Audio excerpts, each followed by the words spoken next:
जय हिंद दोस्तों, स्वागत है आपका आपके अपना यूट्यूब चैनल चुन्नू जी के सेंटर पर। मैं राकेश कुमार राय उर्फ चुन्ना आपके लिए लेकर आया हूँ जे टेट यानी झारखंड टेट 2024 के लिए बाल विकास से संबंधित प्रश्नों को। ठीक है, तो चलिए आप देख सकते हैं ये previous year MCQ asked in PGT NET TET other teacher requirement exam में पूछा गया है। तो चलिए स्टार्ट करते हैं।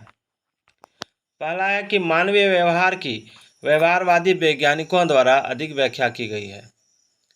तो कैसे व्याख्या की गई है? तो समप्रत्ययों से। ये प्रैक्टिस सेट है दोस्तों। बालक के मन में विकास में सबसे महत्वपूर्ण कारक कौन सा है? देखिए, बालक के मन में विकास में सबसे महत्वपूर्ण कारक जो है वो है आपका माता पिता का शैक्षिक एवं सामाजिक स्तर। ठीक है। अनुदेशीय सिद्धांत का उद्देश्य क्या है? अनुदेशीय सिद्धांत का उद्देश्य, देखिए अनुदेशीय सिद्धांत का उद्देश्य है आपका आदेशात्मक। ठीक है, आदेशात्मक, याद रखिएगा। चलिए, प्रथम बुद्धि निरीक्षण का विकास किया था, किसने किया था? तो प्रथम बुद्धि निरीक्षण का विकास किसने किया था? तो बीने, ये नहीं है, बीने एवं साइमन ने। चलिए, जिस शिक्षा संस्थान में नैतिक शिक्षा का समावेश नहीं है वह विद्यालय निरर्थक है। यह कथन किसका है? जेंटाइल का, डॉक्टर वारेन का या महात्मा गांधी का?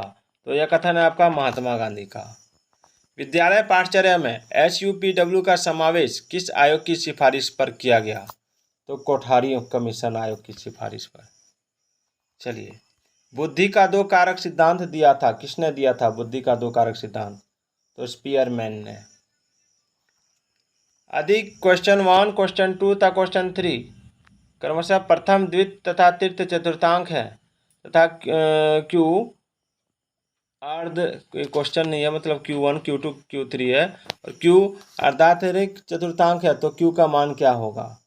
तो देखिए इसका मान होगा Q3 - Q1/2। ठीक है, ये Q है, क्वेश्चन नहीं। केंद्रवर्ती मापों में कौन सा माप सबसे अधिक अस्थायी माना जाता है? तो केंद्रवर्ती मापों में सबसे अस्थायी माप माना जाता है मध्यमान का। चलिए आगे बढ़ते हैं। निम्नलिखित में से कौन सा समूह प्राथमिक समूह के अंतर्गत आता है? देखिए, प्राथमिक समूह के अंतर्गत आता है आपका पारिवारिक समूह। विद्यालय को सामाजिक संस्था कहा जाता है, क्यों कहा जाता है? विद्यालय को सामाजिक संस्था क्यों कहा जाता है? क्योंकि यह विद्यालय और समाज दोनों के कल्याण से संबंधित है। निम्न में से कौन अनुसंधान की विशेषता नहीं है? देखिए, अनुसंधान की विशेषता, देखिए इसका राइट आंसर जो हो जाएगा वो हो जाएगा अनुसंधान प्रक्रिया है। किसी प्रश्नावली की विश्वसनीय निर्धारित करने के लिए उपयुक्त विधि क्या है? तो इसका राइट आंसर है तार्किक समरूपता विधि। राष्ट्रीय शिक्षा नीति 1986 के अनुसार शिक्षा क्या है? तो शिक्षा एक निवेश है। दूसरों पर अपनी भावनाएं आरोपित करने की युक्ति क्या है? तो अंतःक्षेपण।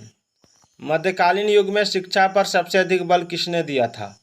तो अकबर ने।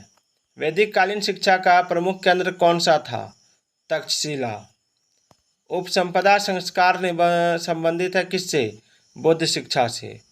वैदिक कालीन शिक्षा का स्वरूप कैसा था? आध्यात्मिक था। वैदिक शिक्षा के प्रमुख अंग क्या थे? तो वैदिक शिक्षा के प्रमुख अंग थे आपका वेद।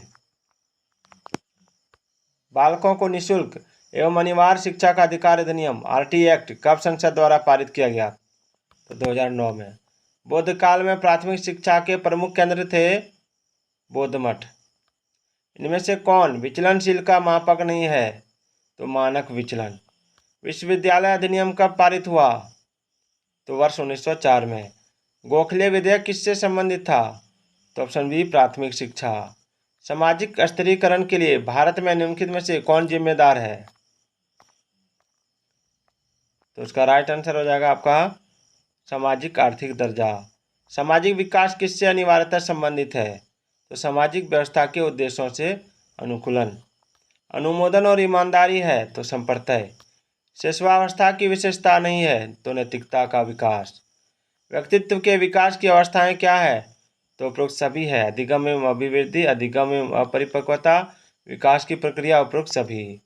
मुझे 1 दर्जन स्वस्थ बच्चे दो, मैं उन्हें डॉक्टर, जज, भिखारी तथा चोर भी बना सकता हूँ। यह कथन किसने कहा था? तो जेबी वॉटसन, जेबी वॉटसन। मैं सोचता हूँ इसलिए मैं हूँ, कथन किसका है? तो डेकार्ट का। व्यक्तिगत बुद्धि परीक्षण के जन्मदाता कौन है? तो बीने। निर्माणात्मक मूल्यांकन हेतु निम्नलिखित में से किस परीक्षण का प्रयोग किया जाता है? तो निदानात्मक परीक्षण।